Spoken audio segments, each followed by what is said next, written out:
Good evening and welcome to our first Town of Drumheller meeting of 2026. We'll now call this Committee of the Whole meeting for January 13, 2026 to order at 4:30. I'd like to remind everyone that this meeting is being live streamed to the public in accordance with Council Procedure Bylaw. And do we have any announcements, anybody? Okay. Councillor Hanson, go ahead.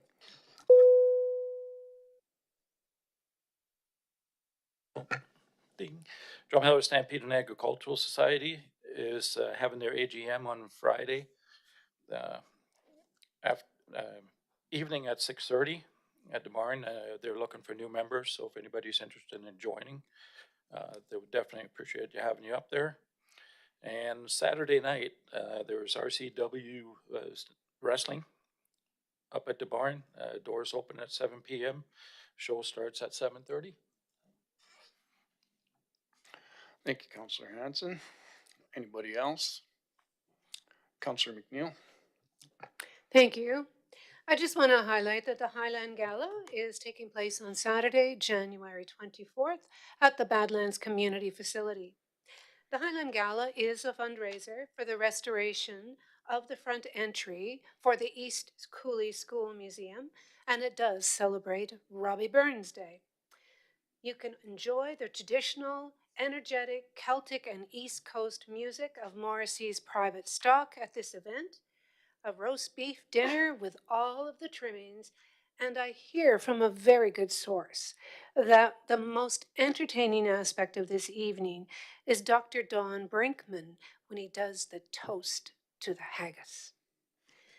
So if you are interested, for tickets, call the museum directly at 403-822-3970. Thank you, Councillor McNeil. Almost sounds like a person want to go to that, eh? All right, anybody else? Councillor Miller. February 6th to 8th is the Cold Bones Fest 2026. Cold Bones Fest is Drumheller's first multi-venue, multi-genre music festival that takes place in the dead of winter. They offer a jam-packed weekend of music, friends, drinks, dance parties, and good times, and there's a little something there for everyone. You can visit www.coldbonesfest.com for updates and more information. Thank you, Councillor Miller. And Councillor Zarisky. Thank you, Your Worship. Lots of things going on in Drumheller. This Friday, Drumheller Legion is hosting their jail and bail fundraiser. This is where they go around and they arrest prominent members of the community, and they have to come up with a minimum bail of $50. And this all goes to the Drumheller Legion, and there are very interesting people that get arrested. Nobody would even think about arresting anybody on council, I'm sure, but you never can tell. Thank you, Councillor Zaritsky. We'll have to bring some food in. I guess they only got water and bread in jail there for us. All right, thank you for that.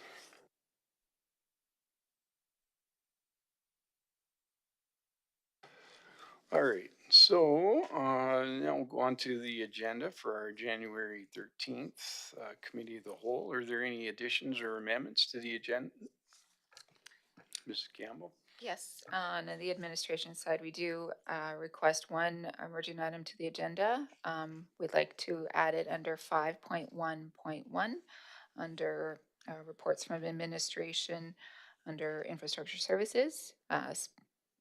The report is standard specifications and design guidelines, walkway handrails item, please.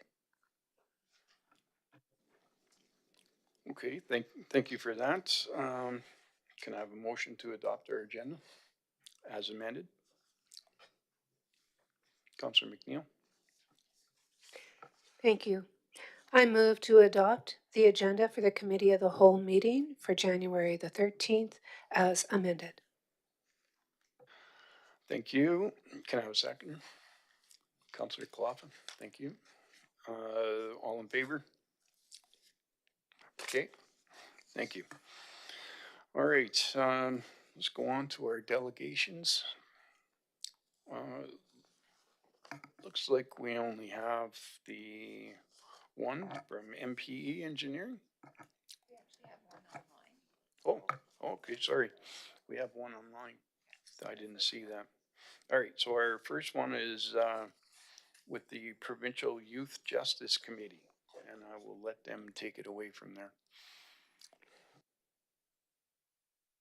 Thank you very much for inviting me to speak here. My name is Marilyn Ruffley, and I am the Provincial Youth Justice Volunteer / Community Engagement Coordinator. And I just wanted to bring some awareness to what we do and what we'd like to see in your community.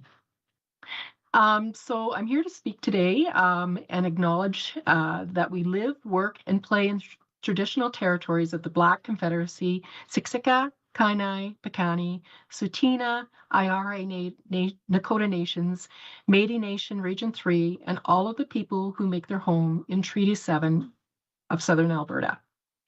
Today, I want to talk about something that's quietly transforming lives in our communities throughout Alberta. Youth Justice Committees, or YJCs. These committees may not always make headlines, but their impact on young people is profound and lasting. Youth Justice Committees are a unique part of Alberta's youth justice system with 45 youth justice committees across the province. They bring together trained community volunteers to work with people who have committed minor, non-violent offenses. Instead of going through the formal court process, these youth are given a second chance and an opportunity to take responsibility for their actions and make amends and rebuild their lives. YJCs do more than just offer an alternative to the courtroom. They build confidence in the youth. And here's how. Restorative, not punitive. YJCs focus on restorative practice. That means instead of punishing youth, they help them understand the impact of their actions on families, victims, and their community. This process encourages empathy and accountability. When a young person sees that they can make things right, it empowers them. It tells them you're more than just your mistake. Youth voice and choice. In a YJC, youth are not passive participants. They take an active role in shaping their growth plans, whether that involves writing an apology letter, completing community service, or engaging in a structured personal development program. This involvement gives them a sense of agency. They learn that their voice matters and that they have the power to change their own path. Supportive mentorship. The volunteers on these committees are not judges, they are mentors. They listen without judgment, guide without lecturing, and believe in the potential of every youth who walks through the door. For many young people, this may be the first time an adult has genuinely believed in them. That belief can be life-changing. Reconnection to the community. When youth complete their agreements, they often do so through community service. This is not about paying back, it's about reconnecting. They see themselves as part of something bigger. They feel valued, and when their community welcomes them back, instead of pushing them away, it builds a sense of belonging and confidence. Success stories speak volumes. I've heard stories of youth who've entered a program angry, ashamed, and withdrawn. But after working with a YJC and understanding the real impact of their actions that they've had on victims, they began the meaningful work of repairing that harm. Many left the program with their heads held high, having taken responsibility and made amends. Some even returned later to volunteer. That is the power of restorative justice. It does not just correct the behavior, it restores dignity for both youth and the victims affected. In closing, youth justice committees remind us of accountability, compassion, and repairing harm. They can go hand in hand. They show us that when we invest in our youth and not punish them, we support healing for victims, help young people make things right, and ultimately build a stronger, more connected community. Most importantly, YJCs guide young people towards a healthier, more hopeful path towards one grounded in learning, responsibility, the opportunity to grow beyond their mistakes. By raising awareness of YJCs, we open the door for our community to offer every young person the second chance they deserve and the confidence that they need to move forward. So there's many opportunities to get involved. My purpose today was to bring awareness to Drumheller because I'd like to see Youth Justice Committee open up there. And I just wanted to start with the council members first. So if you would like to get involved, please reach out to me. I'll send my email to Angela. She has my email that people can reach out to. Thank you. Okay, thank you, Marilyn, for that presentation. I appreciate that. And I'd like to call for a motion to accept that as a presentation, as information. Councillor Zarisky. Thank you. Can I get a seconder? Councillor Miller. Okay. I move that the Committee of the Whole accepts the presentation from the Provincial Youth Justice Committee as information. Okay, thank you. Thank you, Councillor Zarisky. Councillor Miller. Okay. Any questions? Yeah, I have a question. You mentioned that these youth justice committees are operating in Alberta. Could you give us a few examples of some other municipalities that have these? And would there be some contact information you could share with us that we could connect with them to see how they're doing it and what they're doing and how it's working? Absolutely. So my position is actually under the umbrella of the Calgary Youth Justice Society. So they are actually operating and have been operating since the early 90s in Calgary. Their recidivism rate is about 5%, which is pretty outstanding. So 95% of the youth that go through the program do not reoffend. And I'm happy to send off that information. Sorry, I didn't have an option to share my screen on here, so otherwise I would have been able to put that up, but I'll definitely share that with Angela. Okay, thank you. You're welcome. Councillor Kalapa. I'm just curious about the structure. Is it put together as sort of like a local volunteer committee, and is it resourced through the province or through, through fundraising, or how does that work? So again, I'm the provincial coordinator, so my position is to go out into the community and bring awareness into the communities. So I'm actively looking for participants who want to start YJC in your community.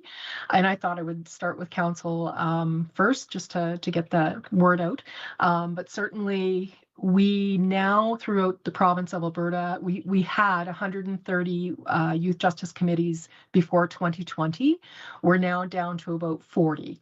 So we're looking to expand throughout the province, kind of everywhere. And we're really focusing right now on the need of the communities. And some stats indicate that Drumheller may definitely benefit for YJC. Just what sort of stats do we have? Is that the number of youth potentially coming through the court system, or like what are the numbers that we can rely on? Yes, those would be the numbers. So essentially, I'm not looking for any funding or anything through the town of Drumheller. This is all volunteer based. And then what I do is I support the volunteers in starting a YJC. So they would work in conjunction with Crown, probation, the RCMP out there. They would receive files. And once they receive the file, then they would sit down with the youth and the victim. They would decide on sanctions as a whole. And the life of a file is pretty much about 90 days. So that youth would have 90 days to complete the sanctions that were put in place. So for example, let's say they go and they spray paint a offense and young person is caught, and instead of going through the proper channels or the alternative channels of going through the justice system, they would go through the youth justice committees.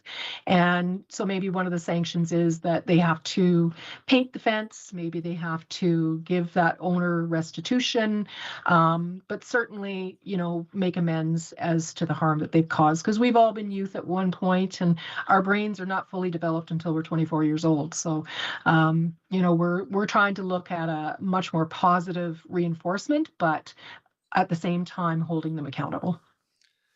I guess my other question is just geographically, you know, we are a small place, but there are nearby communities. Is there something, are these sort of centric around courthouses, or when you look to expand to them, or like, could we partner with other nearby communities on something like that? 100%, yes. So my focus is to focus on kind of the RCMP catchment area. So I'm not totally familiar with the areas, but maybe Rosebud would be certainly part of your encatchment area as well. So you would have one committee that would either be able to have the young person travel into Drumheller or wherever that committee was located close to Drumheller.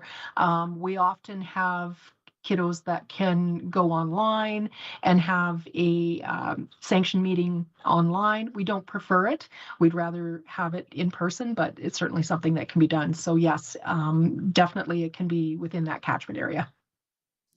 Thank you very much for your presentation and answering my questions. Thank you very much for having me. Anybody, any further questions from anybody? No? Okay, can we get a vote on that? Take it as information. All in favor? Aye. Okay, that's good. That's carried. All right, and then thank you for your presentation there, Marlon. Thank you very much for having me. Have a great day, everyone. And you as well. Thank you. Okay, and our next presentation would be MP Engineering, our Phase 2 odor control review. We welcome you guys.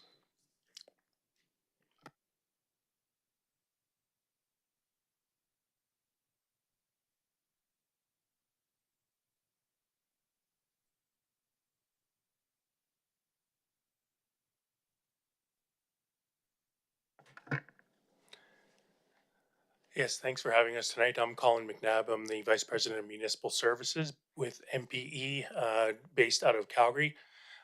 With me today is Jill Hardy. She is our team lead in our water and wastewater process team, and she headed up this assignment. So I'll turn it over to Jill here, and I'll just be making some notes just in case there's any takeaways from this today. But at this time, I'll hand it over to Jill, and thank you.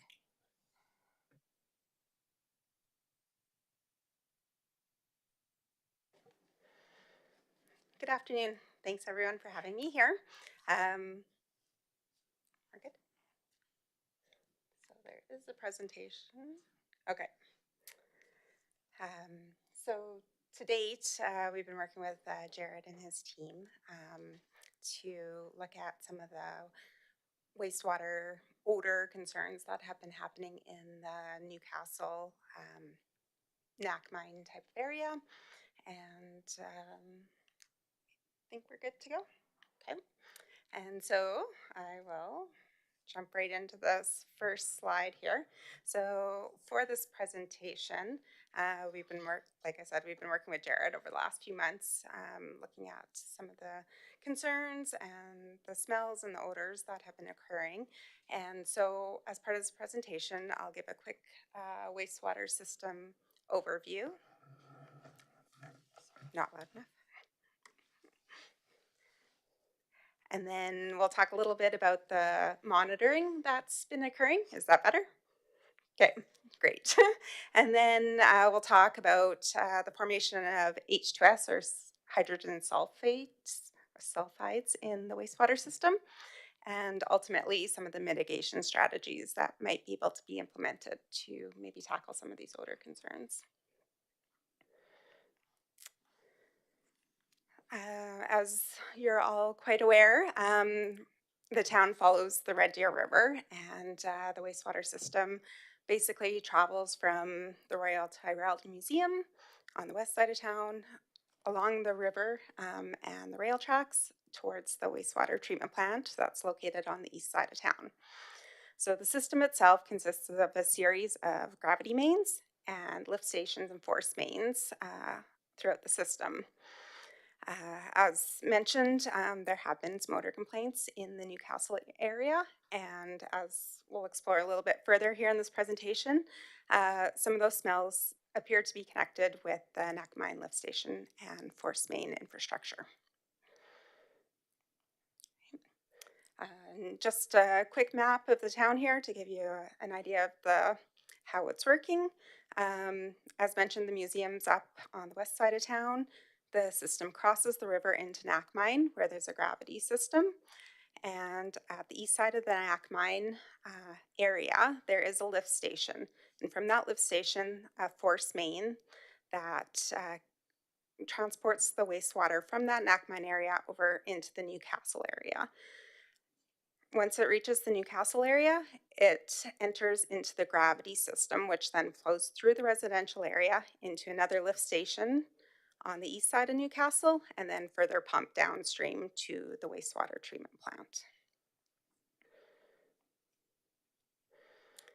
So in wastewater systems, hydrogen sulfide has the potential to form in wastewater where there are long retention times and low flows. So when the concerns with odors came up, one of the first things that was contemplated was potentially from the wastewater system and H2S, that rotten egg smell that occurs sometimes around wastewater systems. So the town undertook some monitoring in various manholes, so directly in the manholes throughout the Newcastle, Knakmine areas, and one location in the Midland area. So the town owns several data loggers, and they were able to rotate these data loggers throughout the various manholes in these different areas on a weekly basis. So after a week, they would remove them, place them in another location, sometimes in the same location, and the monitors are calibrated regularly, and they make sure they're obviously working on a weekly basis as they're putting them in. And then the H2S readings are collected every 2 to 3 minutes, depending on the settings in the data logger itself.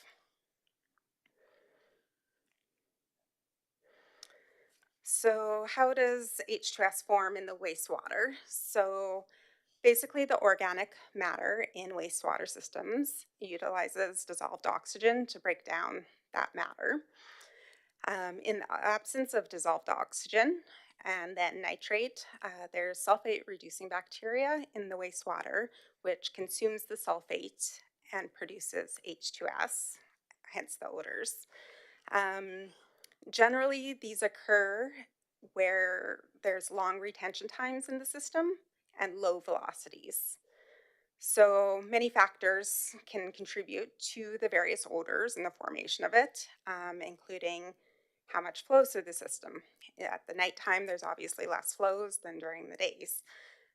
Temperatures, is it hot outside? During the winter, maybe you don't smell as much as in the summers. And then the composition of the wastewater, that changes regularly depending on who's generating what from their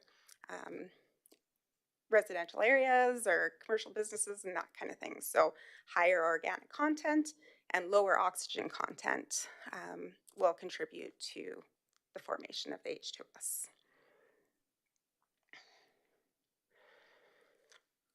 So if we look at the monitoring locations that were explored in town, so this first figure is in the Newcastle area.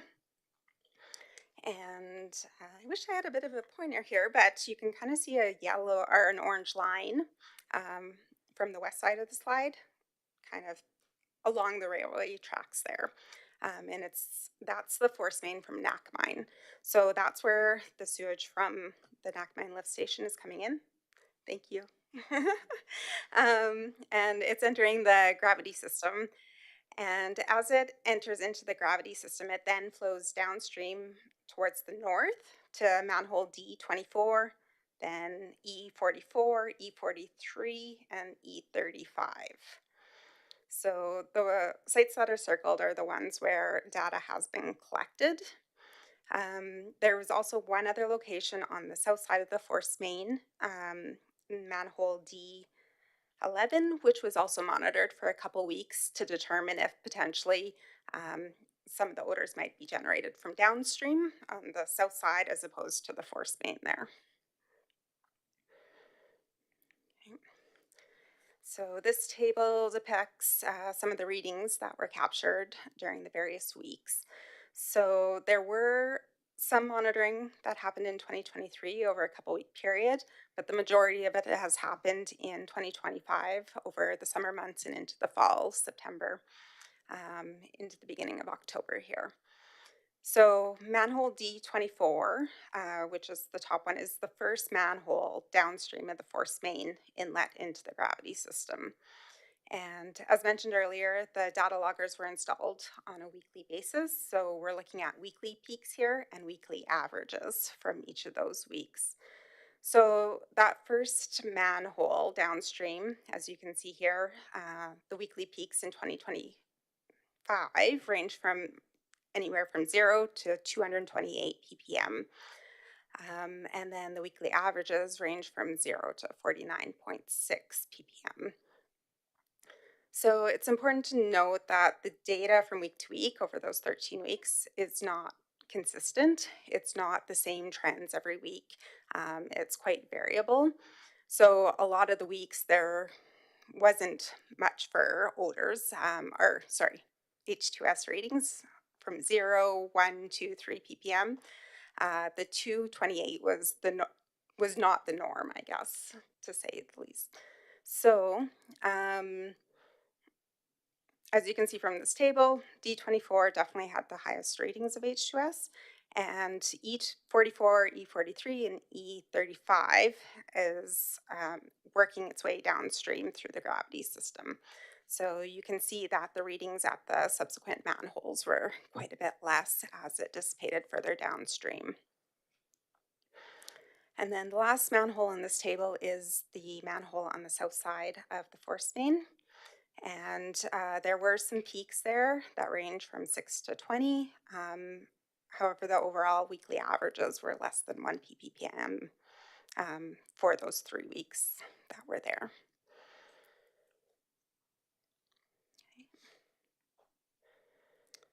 So in addition to the monitoring that was done in the Newcastle area, there was also some manholes monitored upstream in the Knack area, and one manhole by the Midland Lift Station, which is directly across the river from Newcastle there. And the point of this was to determine if the odors were being generated upstream of the Knack Lift Station and just being transported down, or whether the odors were actually being generated in the Knack mine system itself, in the lift station and force main.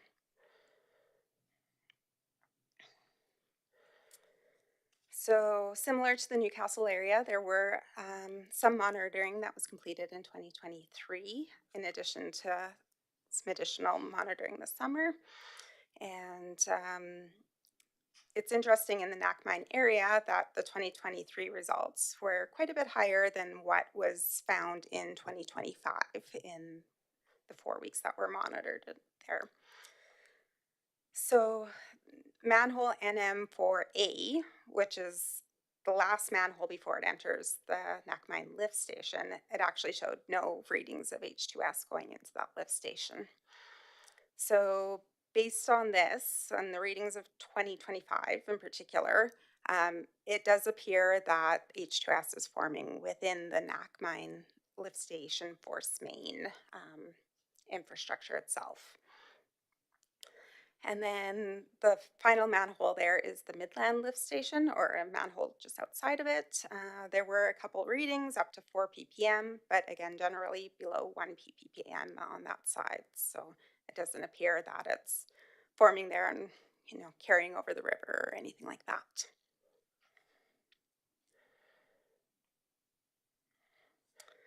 So now that we've looked at kind of the levels we're seeing, we wanted to bring in the occupational health and safety codes for comparison. Based on these codes, 10 ppm is maximum over an 8-hour exposure limit, and 15 ppm is the 15-minute or ceiling occupational exposure limit. And then the following table here we pulled this from the WorkSafe Alberta Bulletin. There are different variations of this table depending on which guidelines and standards you look at across Canada and the States here, but generally similar symptoms at similar levels. So obviously, odor can occur as low as 0.01 ppm, like at very low levels of H2S. So H2S could potentially be a source of the odor issues in the area. If looking at the table, the highest reading that we saw was at 228 ppm. So for comparison, definitely some potential health concerns, but we have to keep in mind that 228 was collected in the manhole under a liner under the manhole lid as well.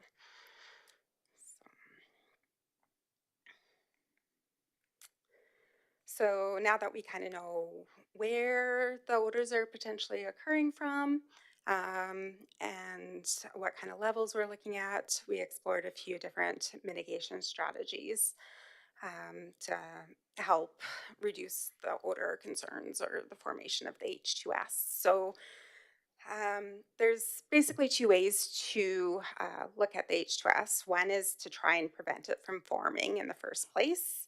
And the second option is to basically reduce the exposure to the H2S after it's been formed in the system.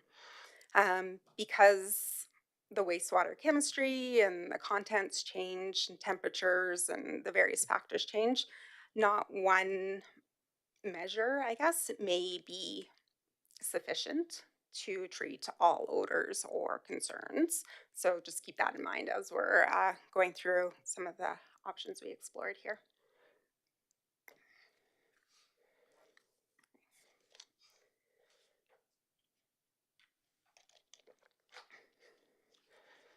So the first mitigation strategies we'll look at is just formation prevention. And the first thing we looked at was the lift station itself, and can we change maybe the sequencing in the lift station to see if we can reduce some of the stagnation through the system and keep the fluids flowing. So we could look at adjusting the pump sequencing so that it turns on more regularly, say during the nights, trying to keep things in suspension and moving. However, this option may be somewhat limited in reducing the odors because the overall volume of sewage is still going to be the same during the day. It's just maybe going to speed up during the night or, keep things in suspension a little bit. And then, so, we can look at that as a first step just to try and get things moving. But again, maybe not the results that everyone's looking for here. We also noted that at the Knackmine lift station, there is no flow meter in the infrastructure itself, which would be helpful in determining the flows and developing some trends and stuff through that system there. Given the age of the lift station and the setup of the lift station, it's not the most straightforward infrastructure to incorporate a flow meter into. So what we would propose is to install a vault downstream of the lift station and put an inline flow meter into the force main. So you'll notice that there are some costs in here. These are high level order of magnitude costs associated with potential capital infrastructure, not necessarily operation and maintenance costs. So the second option we looked at was chemical injection into the Knackmine lift station itself. One of the products that is often used in these situations is a product called bioxide, and it's injected at the lift station to provide an alternate source of food for the sulfate reducing bacteria. So once your oxygen's depleted, it would typically go to nitrates, then sulfates before it makes the H2S. So instead of getting to the sulfates, it would just give it another food to digest before forming the H2S. So the equipment associated with that would essentially be some tanks at the lift station, chemical injection pumps to inject the chemical into the system. The nice thing with this potential option is there is a pilot available for about $10,000 to try and implement it first to see how effective it is in the actual system. So the third strategy we looked at was actually adding oxygen or dissolved oxygen to the wastewater stream. So there's 3 different options here that we looked at. One is this particular product is called a wet well wizard, and it's essentially an aerator that's installed in the lift station itself. And it blows air into the sewage and mixes it before it enters into the force main. The second option is to inject liquid oxygen into the system. It's a blue and green system. Unfortunately, for this scenario, we're being told that the Nakmine lift station actually doesn't have enough flow in it for it to be cost effective to do it. But we still wanted to explain the various options here. And then the third one is to use a compressor to create a 93% pure oxygen mixture. So a saturated oxygen and saturates the wastewater stream. And this system has been implemented in a few scenarios that we know of. However, just recently, they're not supplying their services in Canada at this moment due to a bunch of different things going on in the world here, but there are a few options here, and we are continuing to look for alternate product or equipment manufacturers that can do similar things. But the Wet Well Wizard is still obviously available and an option to implement. Okay. And then looking at exposure reduction as opposed to preventing the formation. We have seen systems where they regularly flush with water. So basically incorporating a hydrant at the lift station to, it's essentially diluting the wastewater. So it's more of a, if you smell, if there's odors that form, then you would flush. Alternatively, you could have a regular flushing program through the system on a monthly basis or biweekly as needed. The downside with that is we are using water to dilute the system, and there's costs associated with that as well. Second option is to install inserts and plug the manholes. So in this case, we're not really doing anything with the H2S per se. We're just trying to contain it in the manholes and move it further downstream to an area where potentially the odors wouldn't be as offensive. The third option on this particular slide is a dry air scrubber. So it's basically a mixed media filter. It's about, depending on the size we would need, it can range from 3x3, 4x4 feet. So it's basically a cube, and there's a fan that pulls the air from the manhole into the media, and it basically scrubs the air before it releases. So it removes the H2S before it releases to atmosphere there. In this case, we would think that putting it at the end of the Nakmine force main may be an option to try and alleviate some of those odors that are generated there. And then the final option we looked at was actually extending the whole force main further down to an area in town where, again, the odors wouldn't be as offensive. H2S would still form in the force main, but potentially by taking it downstream, say to the wastewater treatment plant out of the residential areas, would be an option. Unfortunately, it does cost quite a bit of money to extend pipelines. We'd also have to look at upsizing the pumps in the lift station to get it all the way down to the wastewater plant. So in the end, I guess these are the findings that we came up with and the various mitigation options that we explored with Jared and his team. And we'd be happy to take any questions on any of the systems. And yeah, thank you for your time. Thank you for that.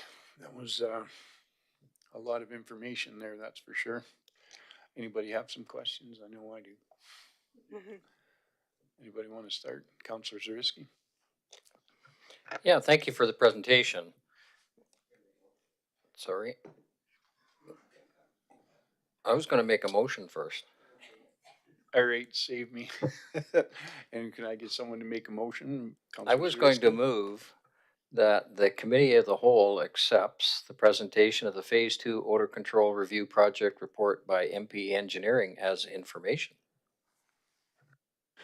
Thank you for that. And can I get a seconder, Councillor McNeil? Okay, questions? Councillor Zarisky?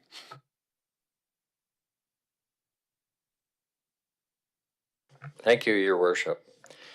So back in 2016, when I was on council, we had MP do a presentation and it dealt with the odor from Knack Mine, and the end result was actually a fairly successful lobbying of the provincial government to put a lift station at the museum.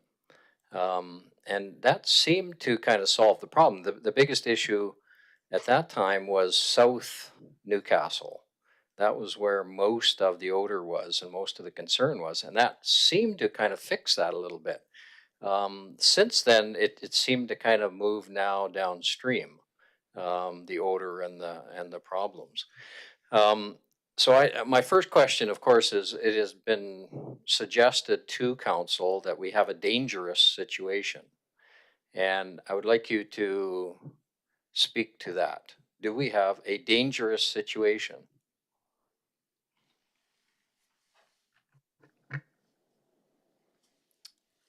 As you can see from some of those readings, where they were taken, I would suggest that there is a dangerous situation, given the data loggers that the town has and we're ready to implement. They were put into the manholes.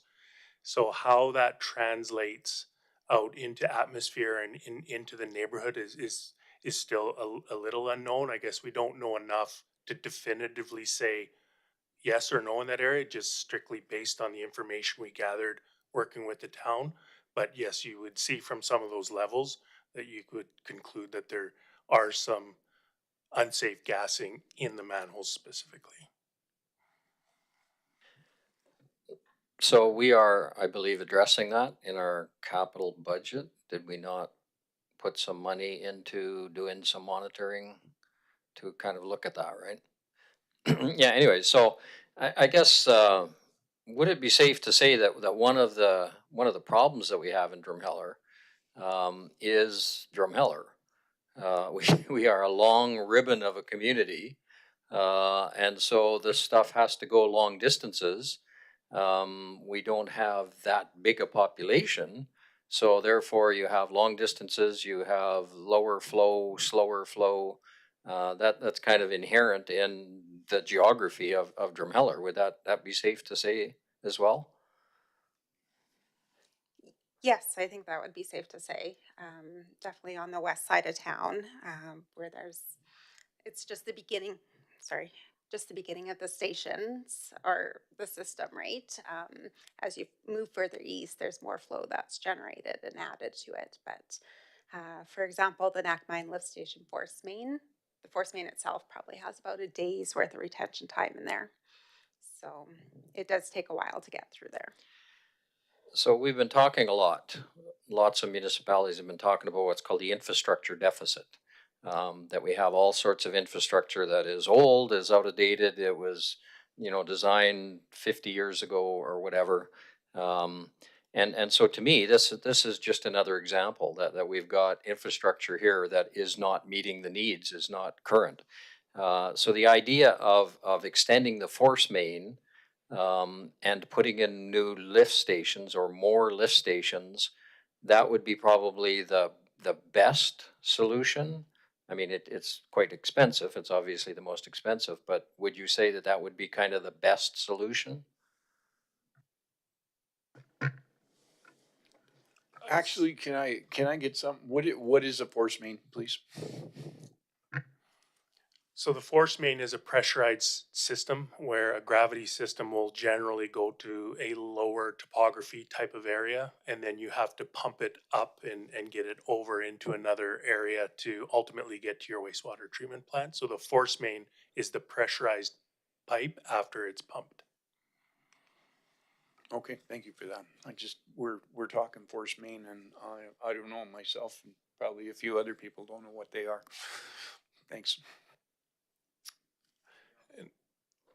So yeah, if I could maybe address just the first question there, I think that the force main extension might provide the most certainty in the results within the residential areas. It is transferring some of the H2S concern downstream towards the wastewater treatment plant, where it still likely needs to be addressed somewhat with the town's operators and things like that. So it doesn't go away. It might be a more certain way to deal with it at those locations. But a lot of communities are left with some of these other mitigation measures. If it isn't as a result of what's happening in the communities, it might be as a result of what's happening with the town's operators to deal with it at those locations.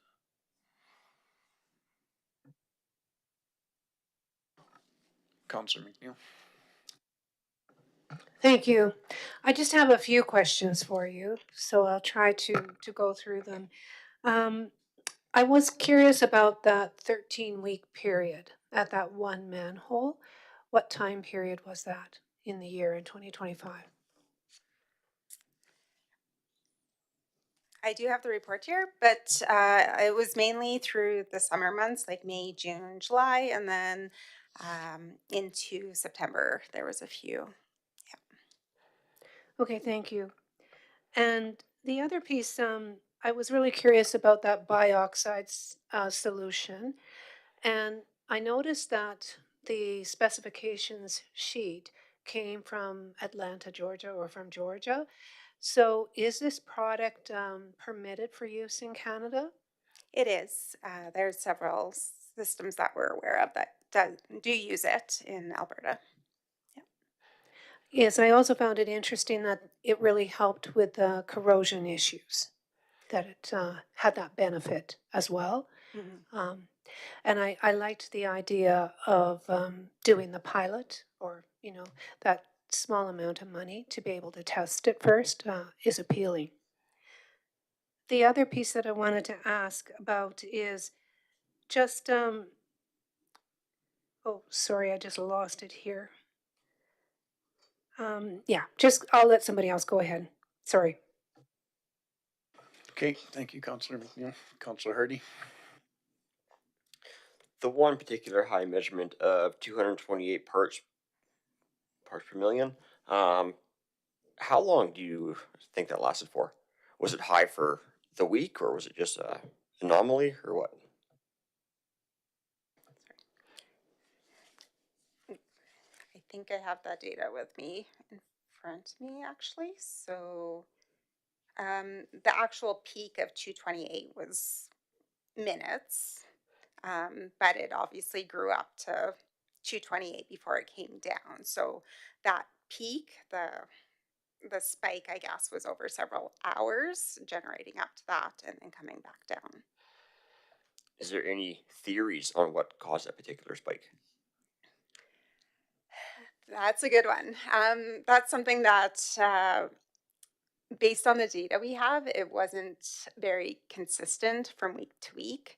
So for that particular week, there was some various spikes that week, but then the next week there was like no spikes and then one quick one at the end of the week. So it sometimes we don't know for sure in this case what caused that particular spike, but we have seen it where potentially there's been a long retention time during the night, and then so in the morning when the pumps start to flow and there's a lot more fluid, it's pumping a higher velocity through there, and so it shoots up early in the mornings, for example, or potentially somebody um, used the manhole as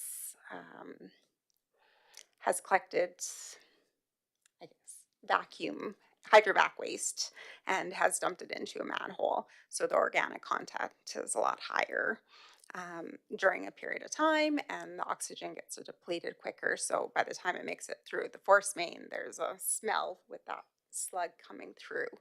Unfortunately for this one, it's not very consistent, so it's not apparent that there's any one kind of trend there um, that would cause that particular spike. All right, thanks. Okay, Councillor. Just Councillor Hanson. wondering, with adding chemicals and that, will that have an effect on the final end at the lagoons, our aeration lagoons? Is it gonna do anything to our bio that's in there? From the systems I've seen it implemented in, it has not had a major effect on the downstream treatment side of it. It's supposed to be all natural, biodegradable type of chemical.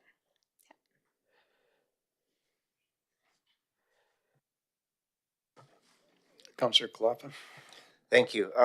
It doesn't come from this report, but just in considering such a solution, such as a force main extension, is this something that could be integrated to other portions of our systems to maybe upgrade other parts of the system overall? And just, you know, I'm looking at a pipe going right across town, and if that's something that, you know, we could upgrade stuff that may be deteriorating or at life's end at this point with this. Like I said, I don't expect an answer right away. I'm thinking if we were going to do such a large project that it would be worth looking at something like that. So. It just sounds from sounds like a pressurized pipe has got to be in pretty good shape. Otherwise, you'd know. I actually have a few questions. I know we were talking about the flow there. So when you had your flow at the highest reading, now did you say there is not a way to measure the flow over there at that point at the D24? So currently operations monitor it based on run times. So it will the data will collect when the pump turns on and when the pump turns off. So from that, you can tell if there's like one pipe cycle during the evening or, you know, 5 in an hour kind of thing. But there is a little bit of interpolation and assessment that's needed because there isn't a flow meter that shows the actual volume going through. So you're basing on pump cycles is what you go off on. All right, so I'm just thinking, because the HUS has got to be perking away there somehow, right? And it's got to be sitting somewhere and creating itself. So I was just looking for, if it's a low flow cycle, I like that idea with the flush system. I mean, that's a good way to do it. If we could have a river draw instead of taking it from our water system, but that might be something to look at. The air injection, would that, I didn't quite get the process there. Can you help me with that? Definitely. So, the sulfate reducing bacteria, they basically use oxygen to regenerate and form and decompose the organic matter. So, they will use the oxygen until it's depleted, and then they'll turn to other forms of food, so nitrates and then sulfates. And once they get to the sulfates, then the H2S forms. Um, so by adding oxygen to the system and supersaturating it, you're adding more oxygen up front, and hopefully it doesn't deplete as quickly by doing that. All right, yeah, no, that sounds interesting. I'm not used to H2S that's forming. I'm used to it already formed. All right, so then there's that, the biocide, I was wondering too how it would affect it further down the sewage further down, but it'd probably get diluted enough that it wouldn't be any consequences by then. All right, that's it for my questions. Councillor McNeil. Thank you. I thought of my other question, I remembered it. And I heard mentioned in your presentation about long retention times. So can you quantify that for me, please? So it's a bit, I guess, it's a bit hard to quantify because it really depends on the composition of the waste stream and how much organic content and oxygen content. Um, in this particular force main, there's about a day worth of retention time. Um, Personally, I would like to see it probably half a day or so, but in the end, it does depend on the composition of the waste and yeah, how much oxygen. So if the oxygen depletes faster, then obviously shorter retention time still may not alleviate it completely, right? Great, thank you. And then the other question I had is just in your experience, I did see it looked like the wet well wizard had been applied at Chestermere. And so I was just curious in terms of your experience, what you have noticed with other municipalities and what seems to work well. I'd like to hear your thoughts on that. So the wet well wizard is often also implemented in situations where there's um, high levels of fats, oil, and greases in lift stations as well. So sometimes operations as a side benefit like that because it can't form at the surface of the wet wells unless cleaning and that kind of thing. So the wet well wizard will add some oxygen to the system. In this case, it's not super saturated, like if you were to use a liquid oxygen or the pure oxygen, the 93% pure. So it's only going to take it so far down the force main. So even implementing the wet well wizard or blower situation, you may still need to do some scrubbing at the end. So some of the odor, um, there's still potentially time for it to regenerate, to form later on in the system, if that makes sense. But it's, from what I've heard and seen, it does help to a certain degree to add some oxygen to the system, but is often implemented, like I said, with a scrubber or something at the end. Um, does that That helps. Thank okay? you. All right, any further questions? Councillor Hardy? Maybe Jared can even weigh in on this one, but if long retention time is the problem, more frequent or possibly even continuous pump running could potentially solve that problem. Is our equipment okay with that? Like, is that something we could try immediately or not? So through the chair to Councilor Hardy, generally you don't want your wastewater pump stations running 24/7. The pumps are not designed for that kind of effluent flow. We probably will end up seeing them burn out faster. Two is, where do you get the extra flow from? So then we're taking water from the potable water system and shoving it into the lift station to create that continuous flow. And then two, you have to look at the downstream impacts. So as that pump station continues to run, that flow is being generated. It's being sent down to the next pump station. Is it overwhelming that pump station? Is it being sent down the next pump station, being overwhelmed? Can our plant treat that kind of flow at that particular time? So there's a whole bunch of things that have to be looked at in order to fully answer that question. My initial reaction is probably not a good idea, but it may be corrected.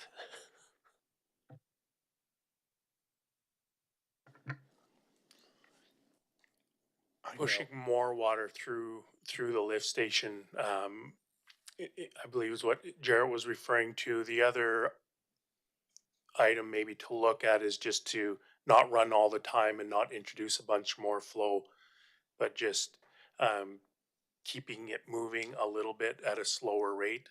So water in, water out, but at least keep it cycling maybe a little more so it doesn't suspend and for a long period of time. But we'd have to maybe explore that a little more if the town wanted to look at that option at their discretion.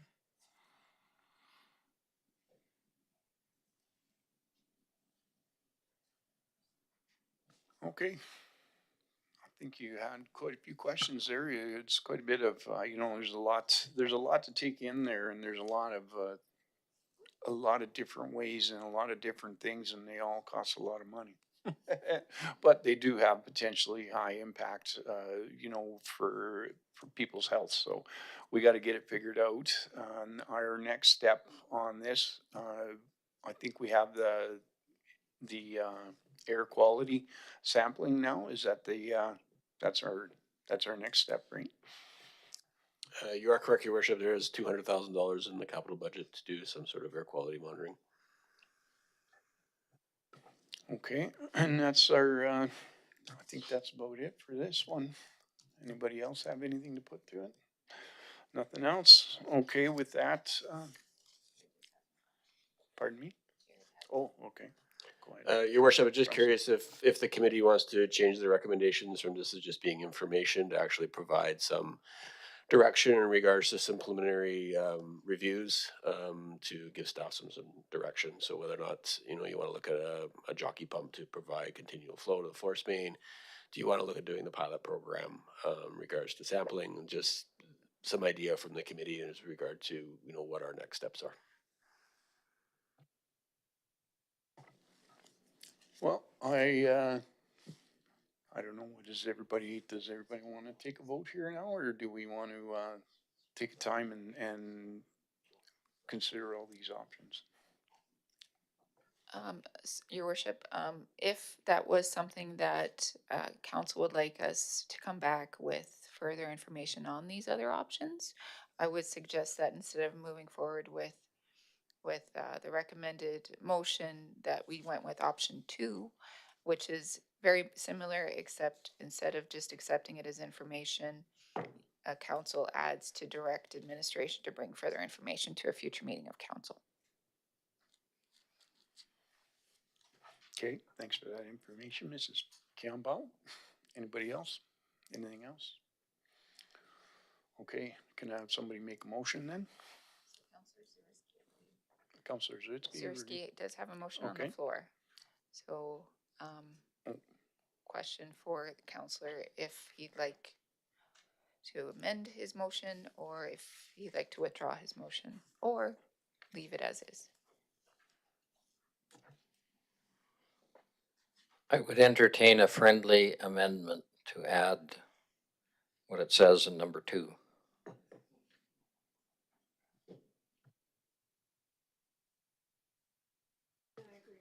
Okay.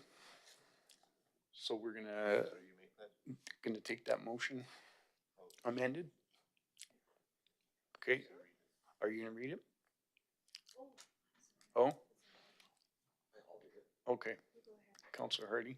Okay, to amend the motion that Councillor Zersky's to say that the committee of the whole accepts the presentation of the Phase 2 Odor Control Review Project report by MPE Engineering as information and directs administration to bring further information to a future meeting. Can I get a seconder for that? Oh, Councillor McNeil has already seconded that. okay. Councillor McNeil seconded. Okay. Tom Zursky. Councillor Zursky. Yeah, so I guess what I'm looking for here is, with the exception possibly of Councillor Hardy, we are not all that experienced with this kind of stuff, so I would be interested in hearing what our administration would recommend in this area.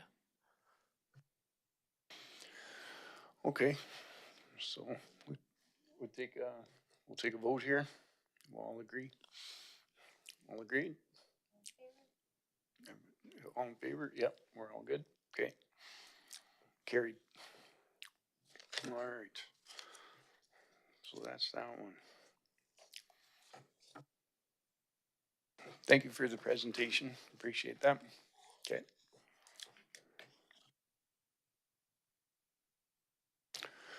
Could we get a motion for a recess? Take 5? Okay. Okay, take 5.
Okay, we're back. All right.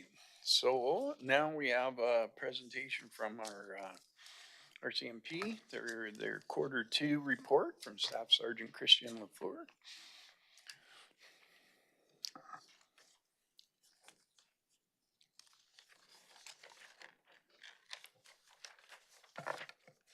Good evening, Your Worship and council members. This is the reports, well, actually we're Q2 report. We've just finished Q3, so bear with me. I'll be back in a couple of weeks to do the Q3 reports. I'll just jump in the community priorities. If you have any questions, please stop me at any time and I'll answer your questions. The first priority that we have here is crime reductions and prevention. So during this quarter, again, 2 quarters ago now, we've been very active with their curfew checks and overall community presence. In the months of July to September, there were an average of 100 compliance checks on our property offenders and people on release conditions, which included several breaches on the conditions. Member easily exceeded targets, and total checks for the quarters were around 300. So that means that we interacted with 300 offenders on conditions, and we breached several ones of them. We held a very successful Operation Street Sweep, which is when we look for people on warrants. Working alongside the Alberta Sheriffs, the Drumheller Municipal Enforcement, and the Nehill County to target aggressive drivers. Almost 30 violations were written on that day alone, as well as 5 drivers were subjected to alcohol-related suspensions and subsequently were removed from the road. Major releases were created for this operation, and the overall feedback from the community was very positive. Due to persistent staffing shortages, there were no property crime initiative completed, nor were there any fraud initiatives or presentation, I should say. I'll touch back on staffing shortages, or I can go over that right now to address some of the concerns that are probably popping up. So, as I'll say in the later part of my presentation, we are technically short 4 member right now, 2 that are on pat leave. They're coming back in February, March. So that's going to bump up my numbers. We're also waiting for 1 experienced member from Calgary Police to jump over. We're waiting for him to go to depot for the 3 weeks training, and then he's going to join our team. A second experienced member is in the process. That's going to bring us full speed. In the meantime, what we've done, and that's why you're seeing some of the numbers here, and you probably have concerns, property crime initiatives, frauds, and all that.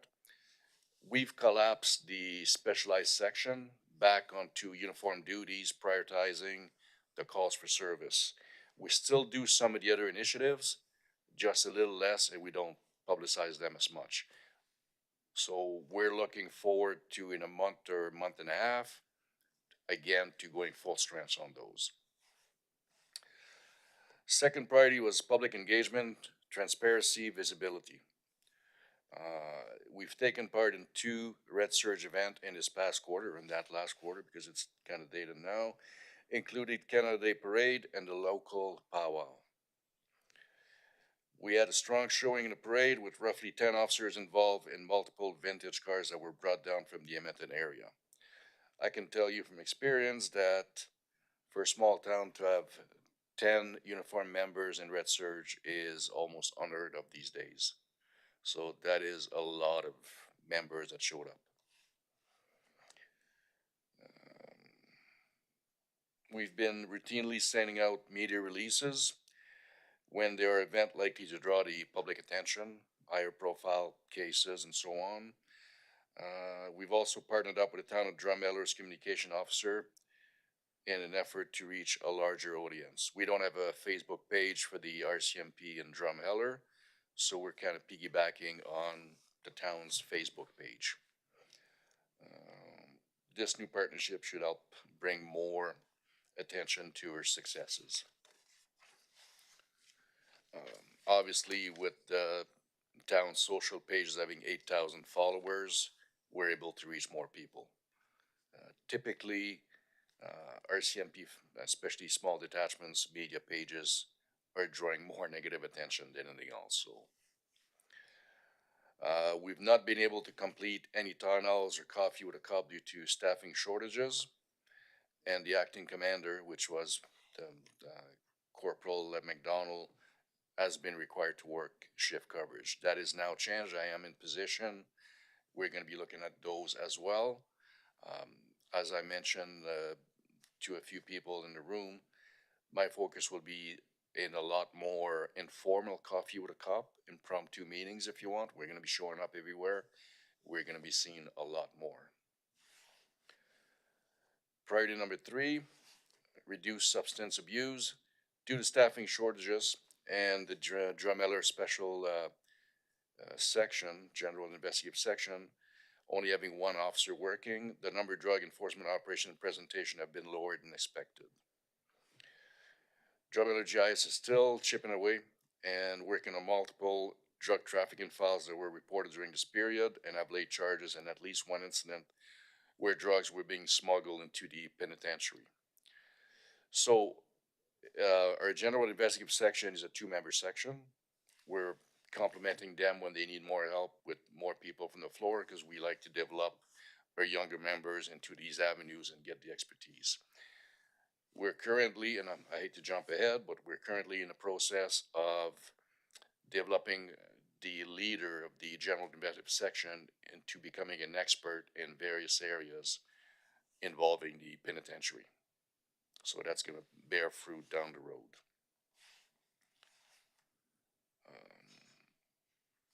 Priority number 4 is enhanced road safety. So that quarter, we were very successful in removing impaired driver from the roadways. There were 8 drivers removed from the road for various impaired driving suspension. There was 1 motorist that was charged with criminal code impaired driving and 7 others charged under provincial sanctions. We conducted 6 check stops during this period, which assisted in catching these impaired drivers. Drumheller RCMP, we teamed up with the Alberta Sheriffs on multiple occasions to complete these check stops. Partnerships have shown to be very beneficial and effective in targeting these impaired drivers. In addition to the 8 drivers that are Drumheller RCMP charge, in our joint operation with the Alberta Sheriffs, they also removed several impaired drivers. However, even though they're joint operation, because they were dealt with the Alberta Sheriff, we're not counting them in the numbers, although we should. You're going to see a lot more of these joint operation going forward. It's a more efficient for us because doing a typical check stop is kind of a time construct. It takes us a while to deal with the driver. So the way we're going to be doing it is partnering up with the bylaw officer from the town and the sheriffs and everything. One member will deal with the driver while other people are running the driver's license and the other information. That way we're doing a couple things for the same dollar figure if you want. If they're impaired, they're removed off the road. If they're suspended driver, which we see quite a bit, they're also going to be removed off the road. So it's going to be a lot more efficient than the way it was run in the past. And again, there was no community consultation and such. As I said, there was no town hall meeting conducted. They also have changed the parameters that we can enter the community consultant to more meaningful, so there was none on this past quarter. Going to our human resources overview. As I mentioned, we have 11 established positions. Out of that, we have 7 working members, or in that quarter, we had 7 working members, I should say. 2 on special leaves, as I touched, they're maternity, paternity leave, and 2 hard vacancies. They are getting replaced. We're waiting for the replacements. And the 2 that are on mat leave are coming back shortly. We have 3 established positions for admin support, if you want. And then we have 1 as well that's federal.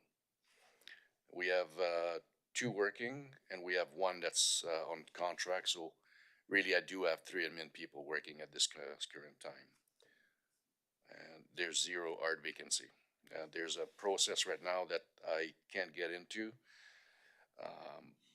The focus will be, I'm shifting a lot of the work that's currently done by police officers back onto the admin people, with the idea that I'm going to get my officers out on the road and loose to spread the joy of the Christmas lights, I guess, and the flashing lights. Everybody wants to see those. So that's going to take the focus away from the officers and back on the road. Any questions? I actually have one here. We heard from the Youth Justice Committee a little bit earlier, and I was just wondering how that, have you had any experience with that kind of thing in the past year? Like what that lady was talking about earlier? Not personally, no. Never been arrested, sorry. But no, all joking aside, I did talk to some people that were involved in this. There is a measure of success to it. And of course, the part that they're glossing over is there's also failures, depending on the environment that they're going back to. But anything that detracts some of them away from criminalities would be a success, yes. But there's some people that unfortunately, you know, too late. Okay, now the way they were talking about it, you know, it's being facilitated outside of your. Point, Oh, sorry. point of order, can we just Sorry. make a motion before we open discussion? I'll make a motion that the committee of the whole accept the RCMP 2025-2026 quarter two report as information. Thank you. Okay, Second. thanks, Councillor Kalasa. Seconder, Councillor Hardy. Okay, now I can question, right, okay. All right, anyways, how would that work with you guys? Like, I know they were talking about, you know, having you participate with them as well. Is that something that, I guess you haven't worked with it before, but is something that the RCMP must be familiar with, correct? It would be, like I said, it's been in planning in some of the areas. I did speak to some of the commanders that are involved in this. However, our participation would be on the smaller side. We're not involved in the, it would be more our opinion when they're presenting somebody to divert to those, right? There's some criteria they have to meet. We would voice our support or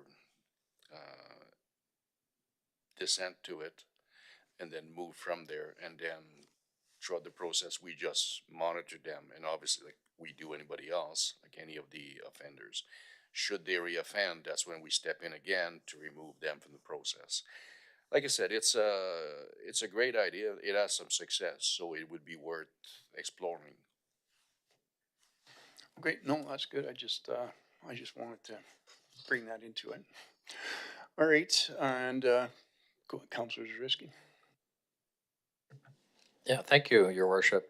Thank you for the presentation and welcome to Drumheller. Just a couple of comments. First of all, very much appreciated the participation of the RCMP in the July 1st parade.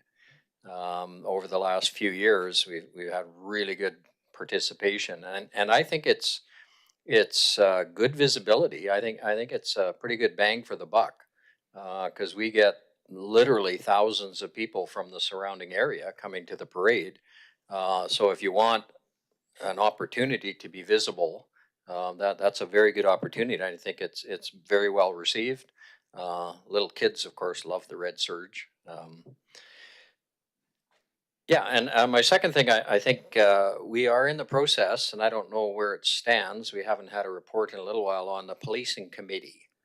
I don't know if you're familiar with the policing committee process and where it's going and what we're doing. And I was just further to the mayor's comment. I'm just wondering if there's any kind of a parallel or possibility that the policing committee could also be part of this youth justice committee? So that's maybe a question for Greg, but I don't know what your experience is with policing committees and how you see that going forward. I gotta say, I've never been involved in the policing community. I sure would welcome participating in it, but it's, I think, not to defer to Greg Peters and put him under the bus, but probably be the best person to answer. No, we're gonna get there, but Christian just arrived, he's getting settled in, and we'll address it in due course in the coming weeks.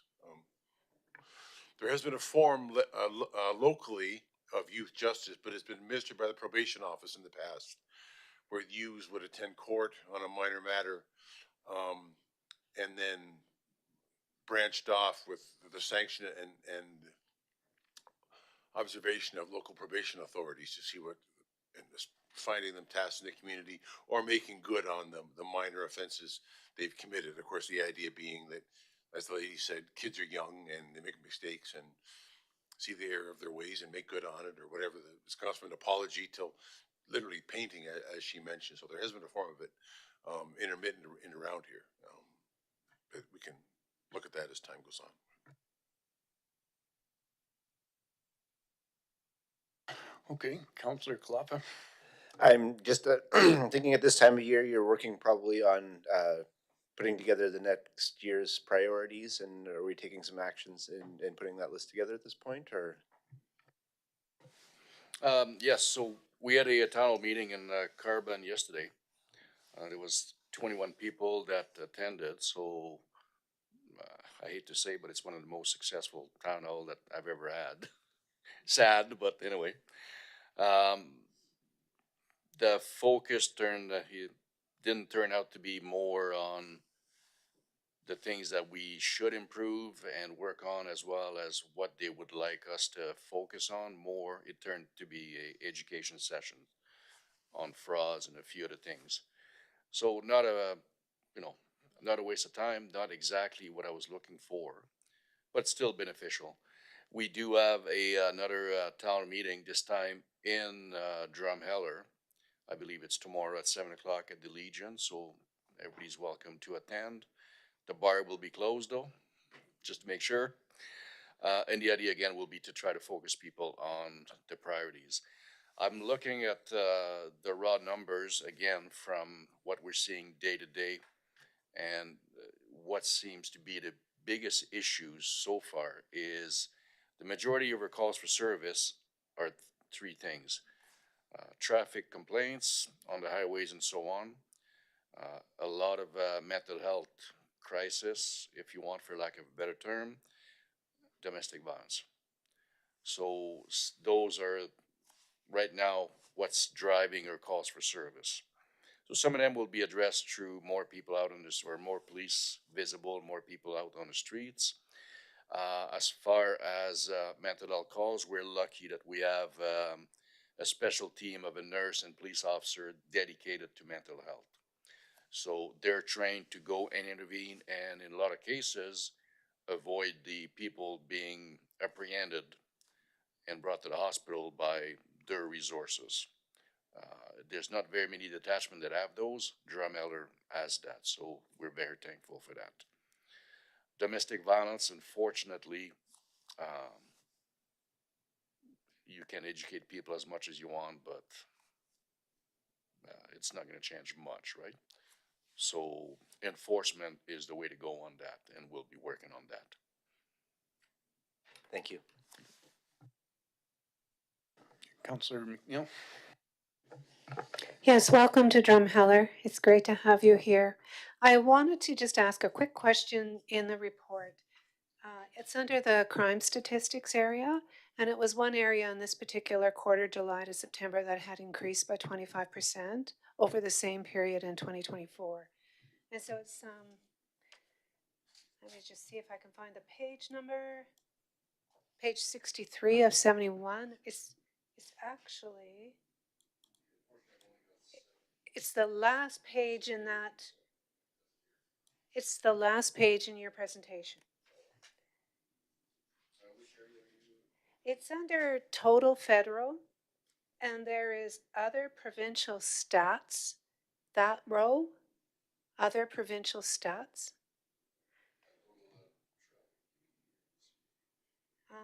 So the first category is the drug enforcement, and then total drugs, then total federal. And it's within that total federal, and then in that other area.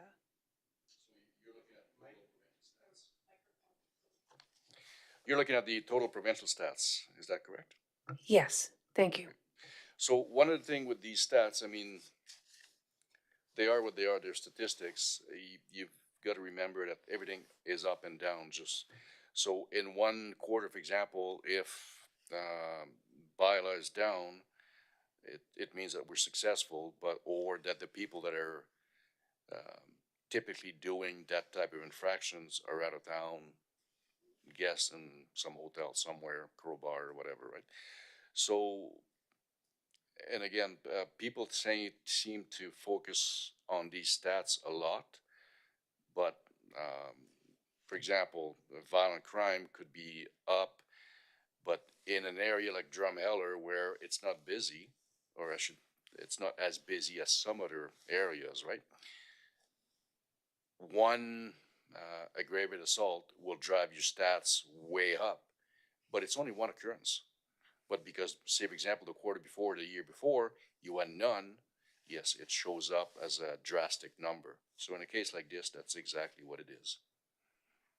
Okay, thank you. If I could add just one thing to that. As the staff sergeant said, but one incident or could triple, could it be a 300% increase? Or if there's a statistic, a stat on here as homicide or something, the community sees very few of those, but one of those could be 100% increase. And it's much easier and much more indicative to see a longer expanse of time where the numbers show you, and I'm sure the staff sergeant would agree, but a longer stretch of time, a longer cutout of a period would be a greater indication of the numbers, the health, what's going on in the community. One federal incident could involve several charges and it could boost the numbers, but it's, as he said, it's only one incident. It's not really, it shows us a very small snip of what's going on, but it's not a true and indicative. It really isn't a true, and no slam on the stats, but this is what K Division puts out, but it's not a true indicator of what's actually going on or the health of a community. If we had a statistic that showed, so many homicides that'd be something over a period of 10 or 12, 15 years, that much greater indicator of what's going on in the community, such as statistics of federal stats or drug charges, things like that. Certain things are ubiquitous, as the staff sergeant mentioned, like domestic assault. Very, very difficult. And just reading a provincial report this morning on drinking since the pandemic, unfortunately, Alberta has seen a greater advent of alcoholic consumption in the last 5 years, unfortunately. And I'm sure he would say, as I would, that that's always an indicator and an unfortunate contributor to stress, familial stress, stress in a relationship, stress between people. But again, that's a hard question. But anyway, just for your information, thank you. Great, thank you all. Any other questions? Okay, so then we're good. Motion, gonna have this put it to our votes. All in favor? Okay, that's carried. Thank you very much for your presentation. Thanks for coming up, and we'd like to say welcome.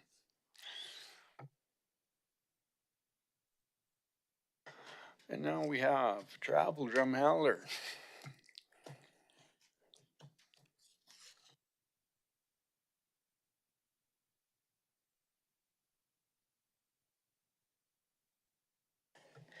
So thank you, everyone. You're pleased to know I have a 10-minute presentation as directed. I am today presenting on behalf of Travel Drumheller. We're the local destination marketing and management organization here in the community. And our work centers on attracting and serving visitors while embracing the essential connection between tourism and quality of life in Drumheller. So my name is Lana Phillips. My role and title is Destination Development Manager. I'll also point out in the audience we have Tara Rosen, who is our interim operating manager, Heather Little, who is our business development manager, and Jessica Fleury-Schatz, who is a member of our board. Today, the focus of my presentation is sharing about the exciting work we're doing under the Valley Connect project. It's about connecting people, places, and possibilities. And I apologize, there's spelling mistakes on this slide. I noticed that today. So before I get into the project, I just want to give you some context to why Travel Drumheller is exploring transportation in the first place. So this work is part of implementing the Regional Tourism Plan, which is called the Destination Development Plan, or an acronym DDP. The plan covers Drumheller, not by municipal boundary, but as defined by the visitors and shown on the map. So this does include portions of our surrounding community, Kneehills, or surrounding counties, Kneehill, Wheatland, and Starland. The Destination Development Plan lays out a detailed approach to support tourism development in Drumheller as a destination over the long term. The vision of the plan is that we want to be a year-round destination grounded in community. And this is accomplished through cooperative destination development and marketing across the region. So as mentioned, my role is Destination Development Manager, and really I'm charged with implementing the plan across the community. So although I'm employed by Travel Drumheller, it is to work across the community and the area covered by the plan. This is just a high-level overview of what we've been up to the last 4 years. But I want to acknowledge the plan itself lists the lack of transportation as a challenge to economic growth through tourism. The transportation challenges include gaps in both moving within the valley as well as connection to larger communities such as Calgary. The work is guided by a steering committee, which is made of local government, business, tourism, and community member representatives from across the plan that provide guidance on the implementation. Within the town structure, both Reg Johnson and Jared Bronstein participate in the steering committee along with fellow business and community members.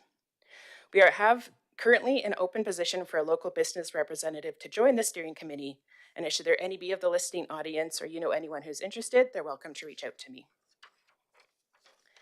Now we're going to dig in to the Valley Connect project. It's important to understand this really is a starting point. It's just the start, not the end, to start having discussions about public transportation both within Drumheller and beyond. I'll speak further to both of the two components that make up the project. Now, we all live here in the community, so we understand the realities of living and moving around the Drumheller Valley. Our valley is around 50 kilometers long with folks dispersed end to end. While there has been progress in providing more opportunities for people to move around through our pathways, those are obviously seasonal, and the reality is you still need a car to fully engage in community life here in Drumheller. Personal vehicle ownership is not accessible or feasible to all our community members for any number of reasons. The lack of access to transportation can be isolating and impact people's ability to meet their regular needs of life, such as groceries, work, medical appointments, and not of least fun. So public transportation can play an important role in enabling people to fully engage in their community. Consistent transportation can help support independence and expand both health and employment options. The more that people are able to be a part of their community, the more they are supporting the economy and ensuring their own well-being. Focusing here on Drumheller, we see the community has an understanding of the impacts of lack of transportation and the value it can provide. Businesses see how it might open them up to new employees and help retain existing employees. Residents acknowledge that they have missed out because they couldn't get somewhere.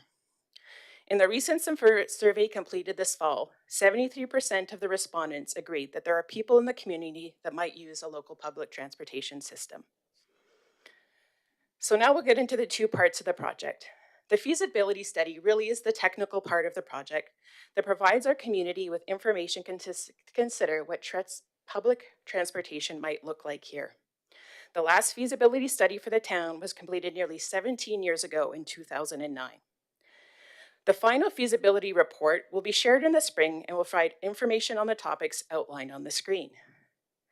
Understanding the existing conditions in Drumheller is the first stage of the study and was the focus of the work completed in the fall of 2025. This stage included a community survey and interviews. The results of this outreach will be shared in the upcoming open house, along with opportunities to provide feedback on potential ideas for the future. The other component of the project is a pilot.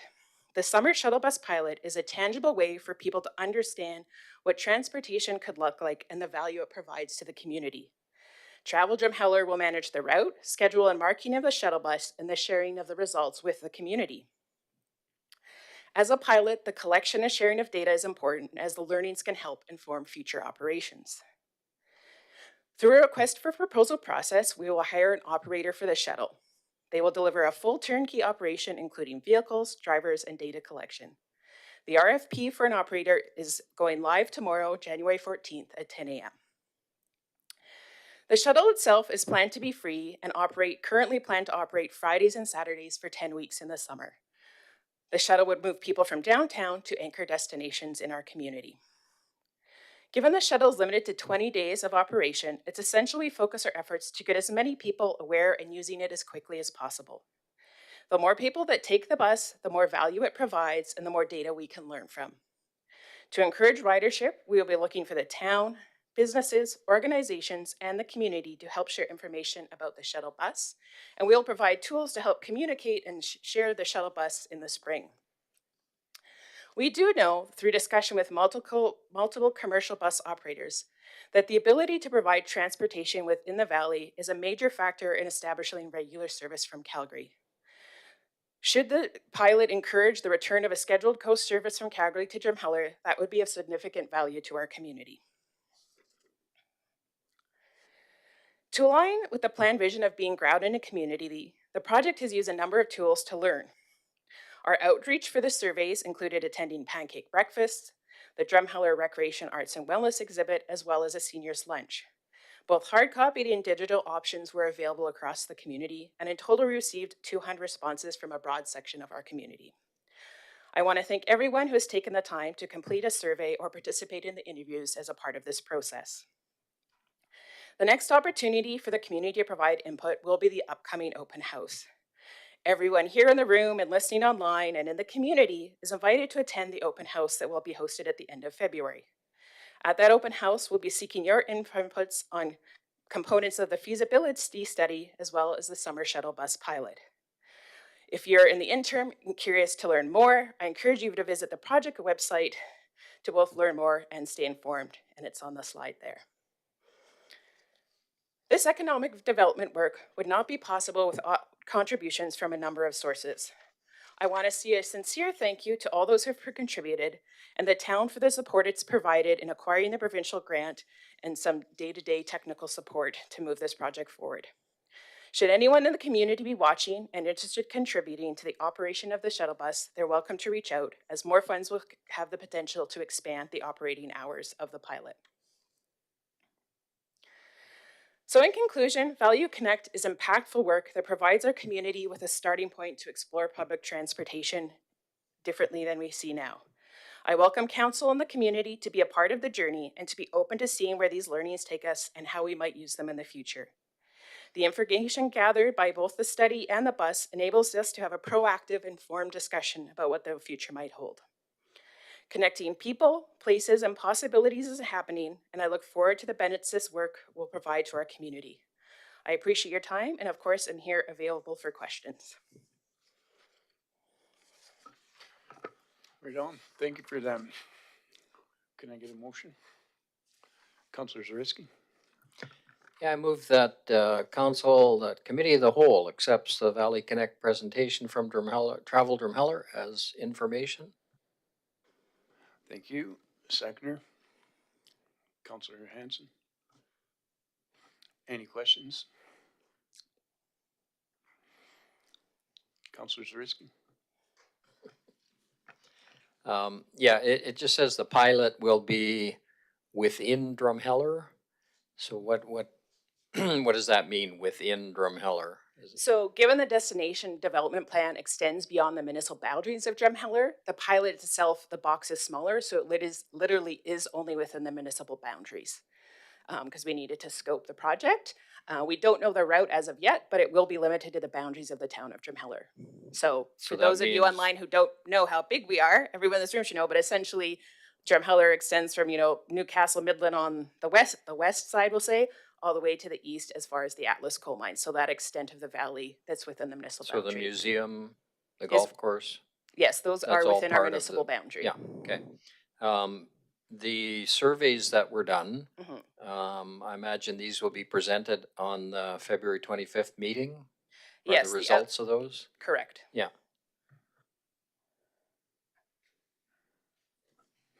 Okay, anybody else? Councilor Miller? Hey, thanks for the presentation.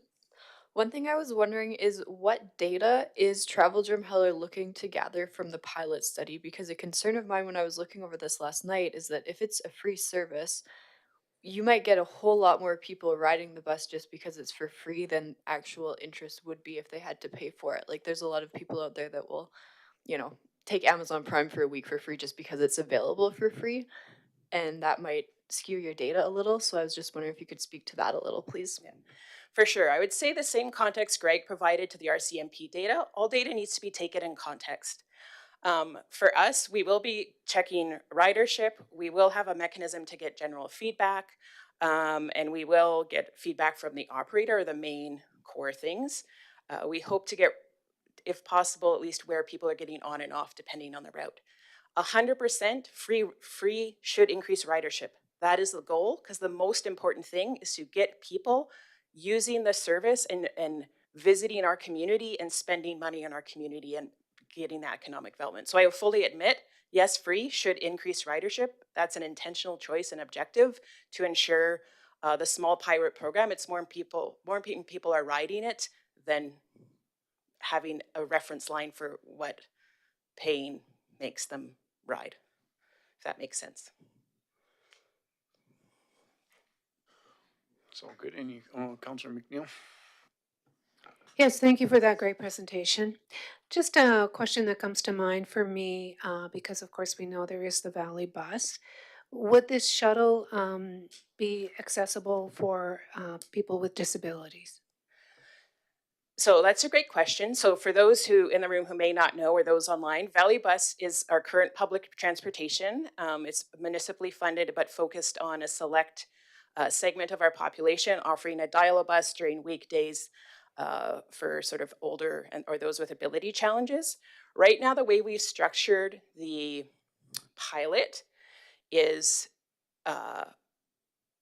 accessibility is an add-on, not a requirement, because it's more important we get an operator for the summer than have a perfect operation. And I think that's the important part of the pilot is I have a wish list very long. If we magically, as a community got money, I think you would look for different things, but it's okay as a pilot, as a starting point to know that some of your wants there's a difference between those wants and needs, and the pilot's focused on those core needs. So it's an add-on, and we'll see, it may depending on the selected operator. Great, thank you. I'm also just curious about the size of the coach that you're looking at for the shuttle. Yeah, so right now, again, we've provided the flexibility because it's more important to us to have a shuttle bus than the perfect shuttle bus. So the RFP provides the opportunity for anything between about 10 to 25 capacity. So from a visible standpoint, that's sort of like passenger van size to what we would probably call a mini bus.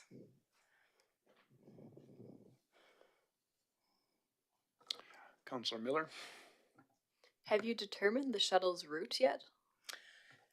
No, we have a general sense. I can confirm 100% I would like to see a stop downtown as the anchor to our community. And then the rest, because it will be, I'll be honest, we're Travel Drumheller, we're focused on visitors, and this is a pilot. The route will be generally driven by attractions. So we use data around the summer visitor survey, along with just restrictions we'll have in terms of how far and how long the bus can operate and that. So it will be core attractions, but we're still working through that route. And that's something we would share at least in some version at the open house. You're welcome. Sounds good. Anybody else? Any other questions? No further questions? All right. Well, let's just vote. Let's give it a vote. And is a motion to carry the motion? Huh? All in favor? Yeah. Okay. Thank you. Thank you for your presentation. That was great, actually. All right. Yeah.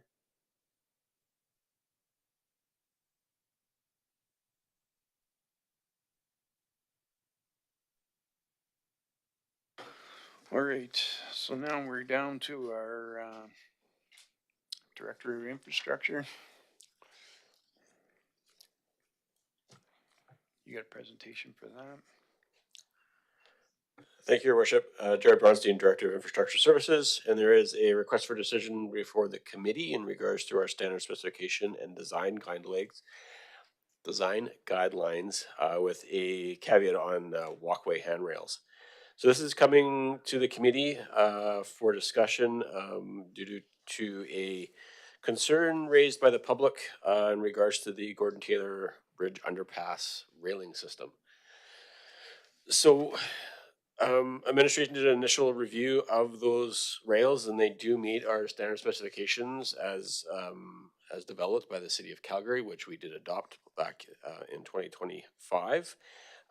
These standard specifications are the guiding principles for our work and what we use to make sure that our infrastructure is in compliance with what we need to do.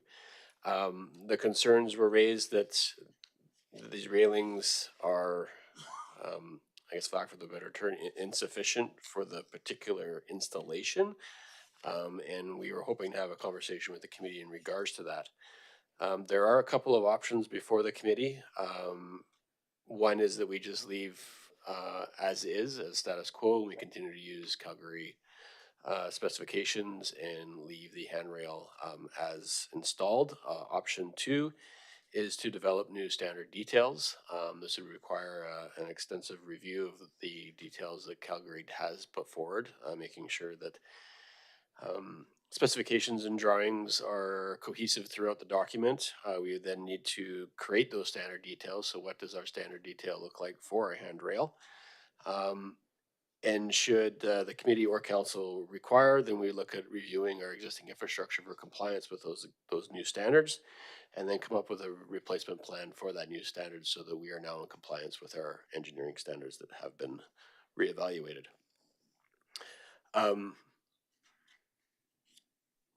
So there is a recommendation before the committee that the committee recommends the council that the town of Drumheller maintain and use the City of Calgary standard specification and design details as per Revolution M 2025.283. There are three other options before the committee. That the committee of the whole recommends administration provide a report to council in the second quarter of 2026 outlining recommended changes to the walkway handrail design specifications and drawings with the anticipated cost and timelines for implementation, and that the committee of whole request that administration provide a report to council with the anticipated costs and timelines for the upgrading of the walkway handrails at the Gordon Taylor Bridge only. So those are some options before the committee. So we can look at this as a wholesome approach and look at all our handrails within the community. We can then move towards only the handrails under the Gordon Taylor Bridge, with the understanding that if you start to improve just the handrails of the Gordon Taylor Bridge, other handrails will come to fruition and will need to be replaced, because the committee will now see you're doing upgrades. So now they're going to request other areas be upgraded to facilitate that new design. So there is the tumble effect here. So just so the committee is aware. But I am going to introduce this to the floor and allow the floor to have a conversation with it. Any questions? All right, can I get a motion? I would like to make a motion then, please. And so I will go with option number 3, that the committee of the whole requests that administration provide a report to council with the anticipated costs and timeline for the upgrading of the walkway, and not just the handrails, but really the fencing at the Gordon Taylor Bridge underpass at that specific location.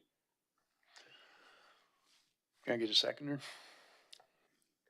Councillor Miller, thank you. Any questions? Councillor Zaritsky? So, I mean, that handrail's been there for 100 years. We are in the process of redoing that whole underpass, are we not? Taking out that massive house full of concrete that's there.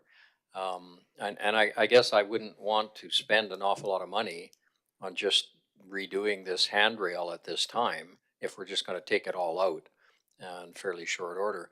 I mean, I was wondering, I've been down there and I've looked at it, and many construction projects, of course, have kind of temporary safety measures where they put in, a frost fence,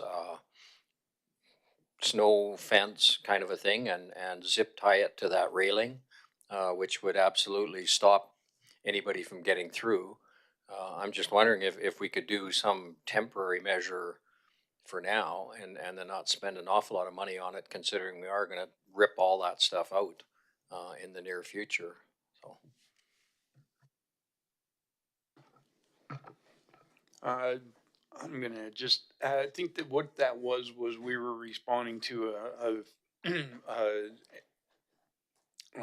it was brought up through C-Click Fix, or it was a try at a C-Click Fix, and it was brought to council on that. And I think basically there was a little bit of a misunderstanding there. The other side of the rail, it seemed like it was closer to the concern was that a child could fall through there and fall off the top, which would drop about 10, 12 feet there.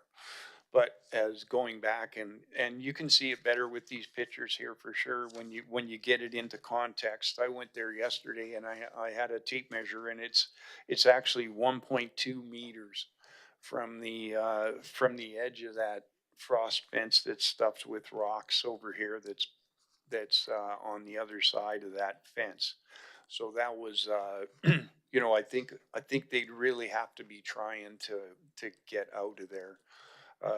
It does, I think it is, like they say, it is a valid, handrail. Although, like I say, they brought that out as it was if that was the drop off right there a foot away or something, it would be a concern. But I think with a 1.2 meter apron on there, I don't think it would be too much of a concern. So, Councillor McNeil. So I went back and I spoke to the people that brought this concern to me and just wanted to verify the information from them based on the pictures that I had taken. And so thank you, Council. I appreciate the opportunity that we have to just discuss this.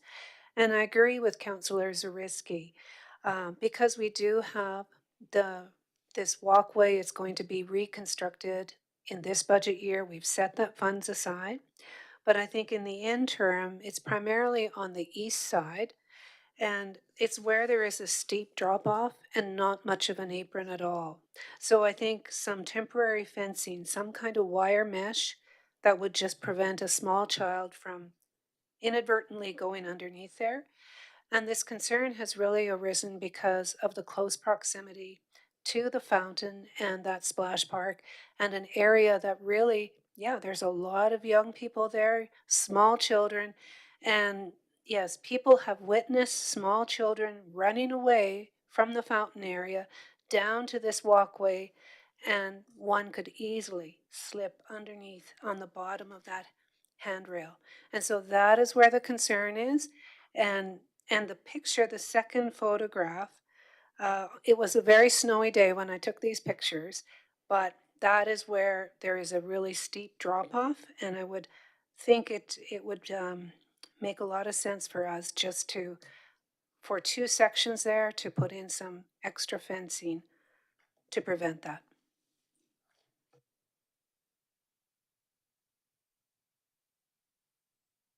Anything else? Councillor Kalafa? I understand your concerns about that. I guess my feeling is that we've adopted some standards. These standards were based on something. They didn't just make these up. They understood that these are, what is considered safe. And I get the idea of doing a one-off, but I guess doing a one-off does lead to doing a one-off everywhere. And, and, in improving it, does that make us liable in other areas as well? I mean, if we start increasing one and then see that one's not to that standard, do we become more liable for that one? I think it's important to just maintain a standard. you know, council can discuss if they want to up their standards, but that will come with significant costs and possibly not much more safety, I guess.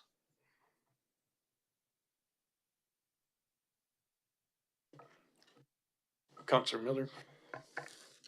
Yeah, especially considering that this particular area, I guess it's 2 areas of fencing, which Councillor McNeil just referred to.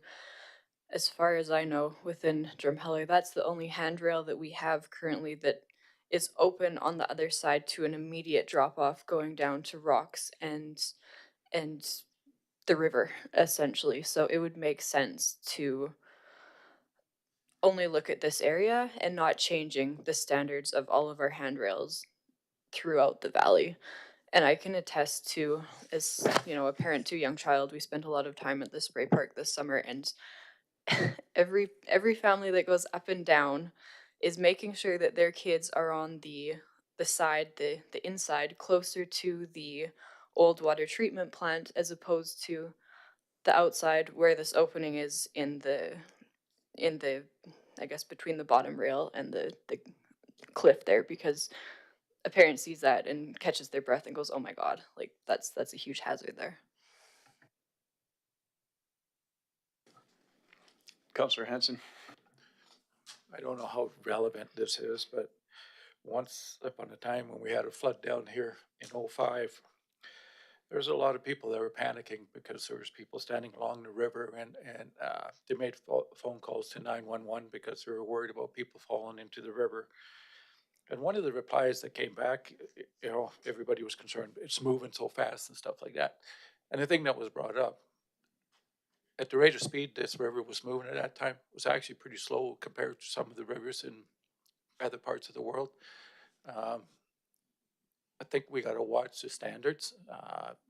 It also behooves people to watch what they're doing and not just, you know, make it somebody else's responsibility.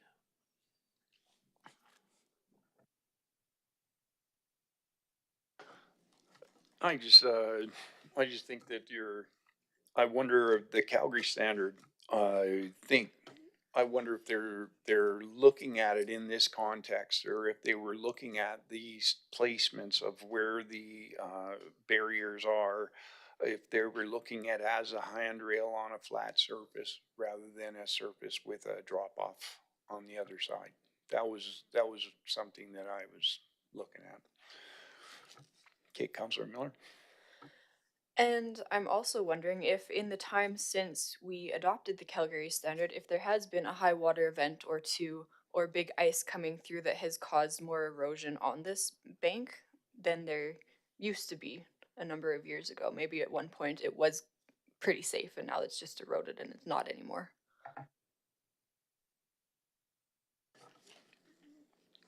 All things to consider. I guess with the proposed motion that we have on the table, what was the wording there again? Provider reports. Yeah, let's look at that. Yeah, I pretty much read number 3 verbatim, but then I added the word fencing because it's not just the handrails, it's the fencing itself. Right. And honestly, yeah, I just don't think that this needs to be something too complicated, because I think that there's an easy solution that can be, you know, added to this. And especially with the fact that this project is highlighted for 2026 to completely rebuild this area. And thank you. I also wanted to note, thank you to Mr. Brownstein for sending through that report from, I guess, 2024. And actually, when I read through it, I was thinking, oh my goodness, how long is this going to actually last us, this actual walkway? It is a concerning report. Okay, any further discussion? None? Okay, how about, let's take a vote on this. All in favor? Okay. Okay.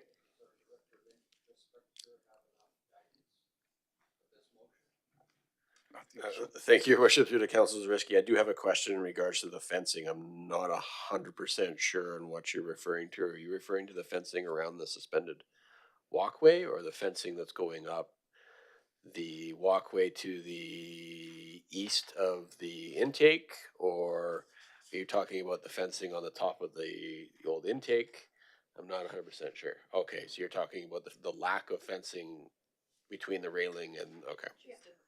On the east Okay. side. Okay, thank you.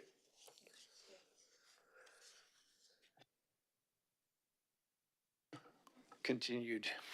Okay, all in favor again? How many do we have? 3, 4. Okay, opposed? Number 3, option number 3 there, which she read there. And there would be, he would come back to us.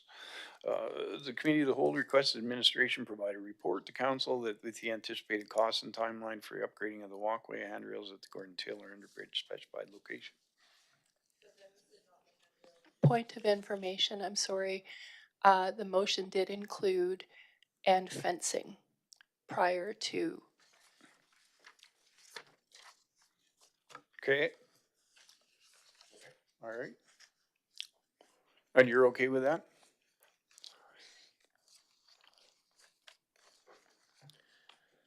Worship, I have no issues with what is being proposed by the committee. Again, this will be coming to council at a later date with an actual motion. This is the committee making a recommendation to council. So this is your guys' recommendation to council so that staff can now provide council with the information for you guys to make the decision on what you're going to do. So there will be some more information coming your way in regards to this motion. So this is the committee recommending to council. So whatever the committee wants to recommend to council, staff will make sure that we address that recommendation when we do the staff report to council at a later date. Hope that helps.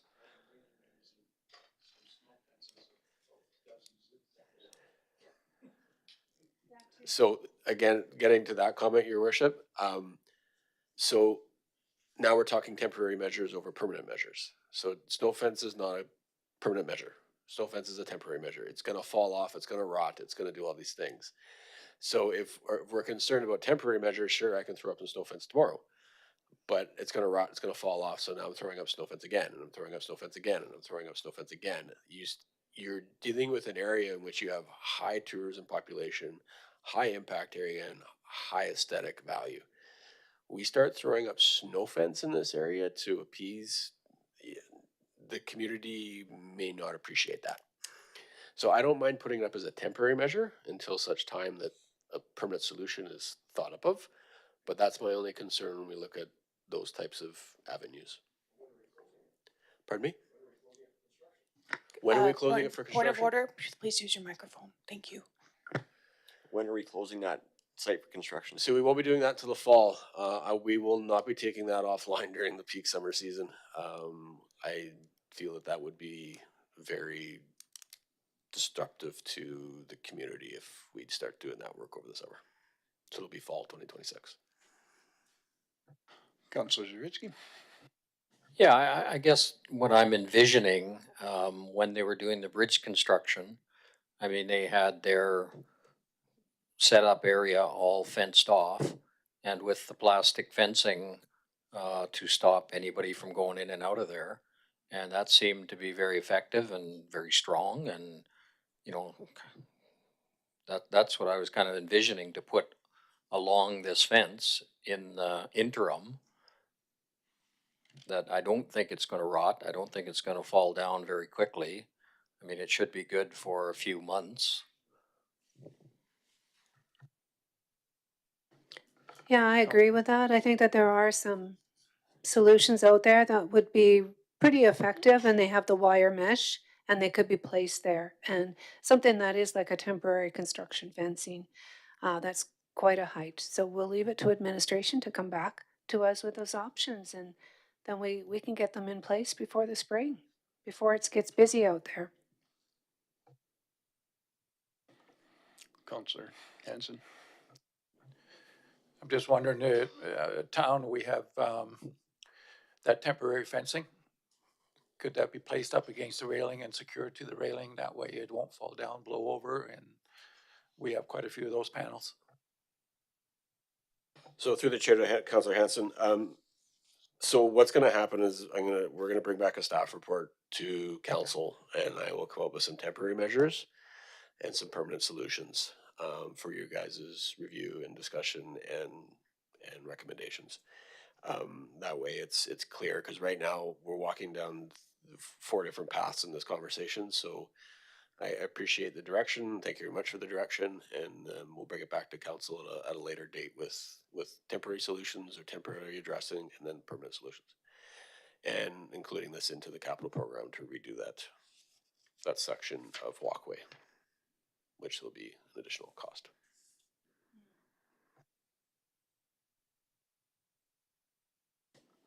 Okay, any other questions?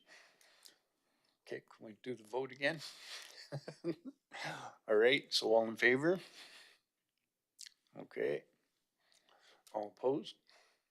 One. Okay. Carried. All right, now, where are we now? Okay, I need someone to propose a motion to move into our closed session. Councillor Miller? I propose that the committee of the whole closes the meeting to the public at 6:46 p.m. to discuss agreements with external organizations as per ATIA 29, advice from officials. Can I get a seconder? Councillor McNeil? All in favor? Okay, carried. All right, thank you for now. Thank you, everybody. And we'll close our